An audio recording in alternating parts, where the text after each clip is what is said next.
মা ভবানী, ইন্দুখড়ি সত্যক্রোধের কাছে শুনেছিলাম তুমি নাকি খুব জাগ্রত। তা আজ আমি নিজের চোখে দেখলাম কিভাবে তুমি শেষ মুহূর্তে এসে নাটোরের সম্মান বাঁচালে, আমায় রক্ষা করলে। কিন্তু মনে যে এক বড় ভয় রয়েছে মাগো। আজ তো সবে প্রথম ধাপ উত্তরালাম মা, এইভাবে সব ধাপ উতরে যেতে পারবো তো?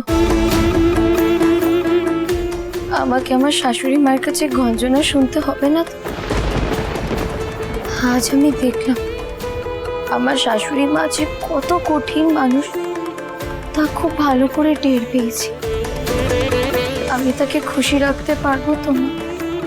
সব কর্তব্য ঠিকঠাক করে পালন করতে পারবো তো মা? মা তো আমার কাছে সব সময় সব অবস্থায় থাকবেন না, তাই না মা? তিনি তো রাজরানী, আমি না। আমি তো খুবই সাধারণ। কেউ সাধারণ হয় না তারা।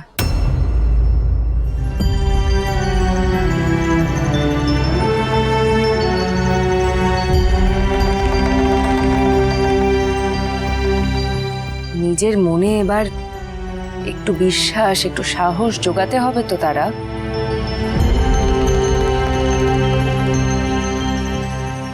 তারা মা ভবানীও কিন্তু তাদেরই পাশে থাকেন যারা নিজের উপর থেকে ভরসা হারায় না। মা,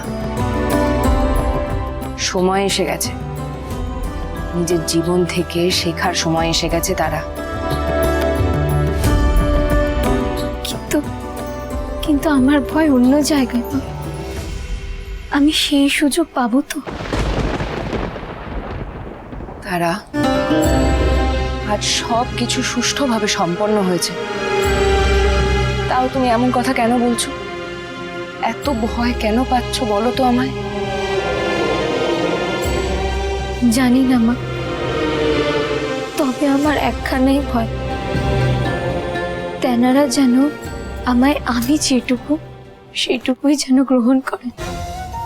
আমি রাজরানীর একমাত্র মেয়ে, এই পরিচয় আমার কাছে ভীষণ গর্বের ছিল।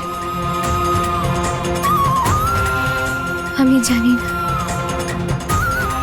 জানি না মা, ভবিষ্যতে তাই কি থাকবে, নাকি সেই ভার আমায় বয়ে থাকতে হবে, আমি সত্যি জানি না। তারা তারা রাজরাজেশ্বরী রানী ভবানী, সোম থেকে রবি প্রতিদিন বিকেল 5টায় স্টার জলসায়।